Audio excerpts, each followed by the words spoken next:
Hey, do you want to have strength in your leadership? All right. When you show up to handle something, do you want to appear strong? All right. How about this? I'm going to give you one aspect of true, solid strength. Okay. Now, it's like, man, Russ, this don't really add up, coach. Strength in leadership, gentleness. Oh, you can kind of hear the crowd die down. Gentleness, strength in leadership, how gentleness changes everything.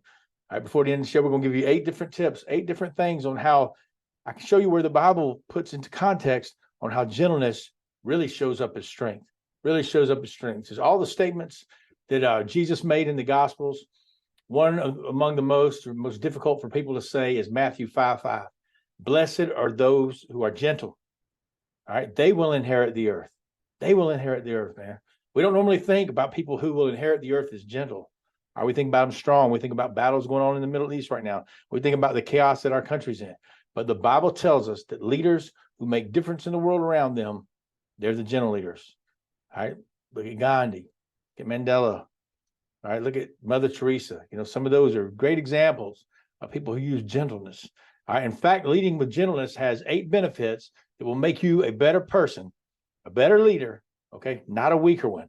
Number 1, gentleness diffuses conflict.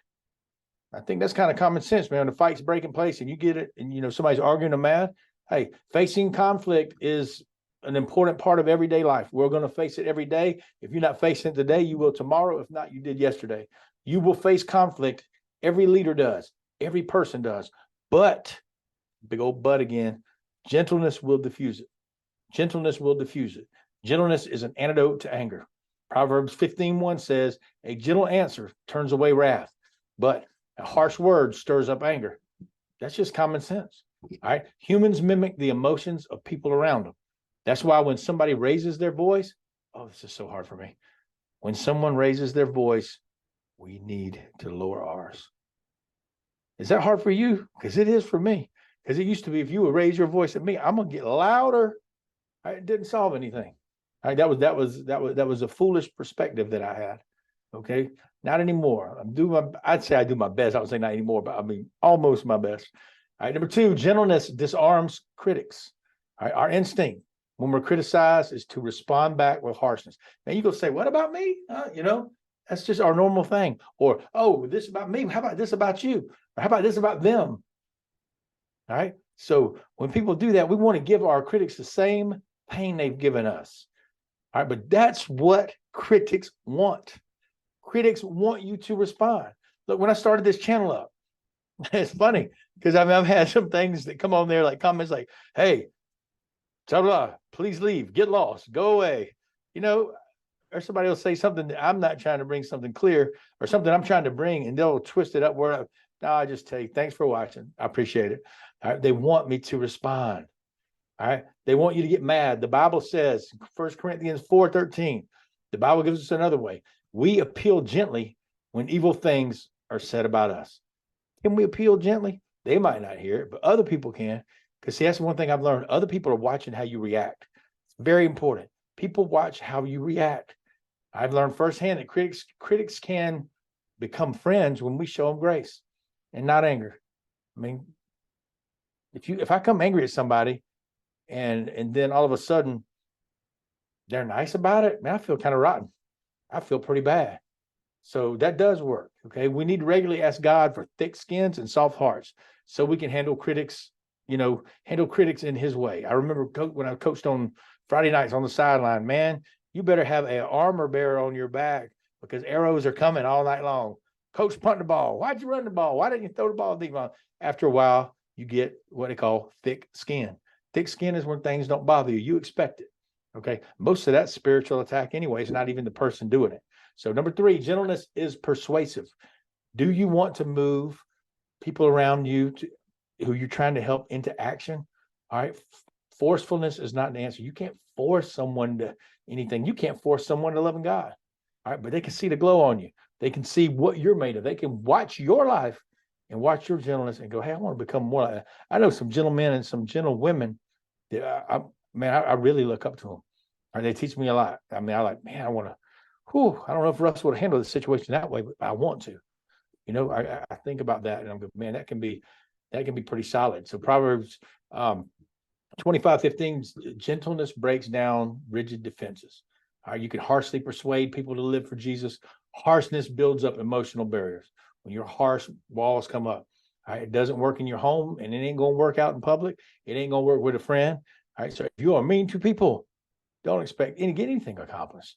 Yeah, can you bully somebody into doing something you want? Yeah, but it's not really changing them and who they are. Number 4, gentleness is attractive. It's a huge true statement. And gentleness is very attractive. When I see someone who's gentle, not arrogant, not cocky, not mean, not selfish, all those aspects, man, it is attractive. All right. Too many leaders in our image-driven culture believe that people are drawn to strength and confidence. But when Paul wrote Timothy, urging him toward living a godly life as a young leader, he encouraged his young disciple to run toward gentleness. All right, 1 Timothy 6:11. But you, Timothy, are a man of God. So run from all the evil things. Pursue righteousness and a godly life, along with faith, love, perseverance, and gentleness. All right, if we want to draw people to Jesus, it won't happen through our displays of power. It only happens when we show up in gentleness, show up in kindness. One of the major, as you see, gentleness, fruit of the Spirit. All right, gentleness, number 5, communicates love. Man, that's so huge. Gentleness communicates love. Love is an essential part of leadership. Paul tells Timothy to be an example of love to those he leads. Right? First, and that's in 1 Timothy 4:12. You can't lead people well without love. You got to love your purpose. You got to love the people. All right? You got to love what you're standing for. You can't refuse to be gentle and still show love to others that you lead. It doesn't make sense. They don't run together. Number 6, gentleness earns respect. You better respect me, man. I want to be respected. Gentleness will do that. All right. Gentleness will do that. All right. The meekest leaders are respected. Can't think of a better example. We did talk about earlier. Mother Teresa, barely 5 feet tall. A Roman nun. She could walk in Congress and put the fear of God into everybody in that whole room. Her gentleness, all right, not her strength, was a power. She earned respect. I would rather have that respect by being gentle than I ever would trying to get it by power. Other ones, we talk about Mother Teresa, Gandhi, Abraham Lincoln, all have been gentle. If you need to throw your weight around, lead a group of people, you're not a leader.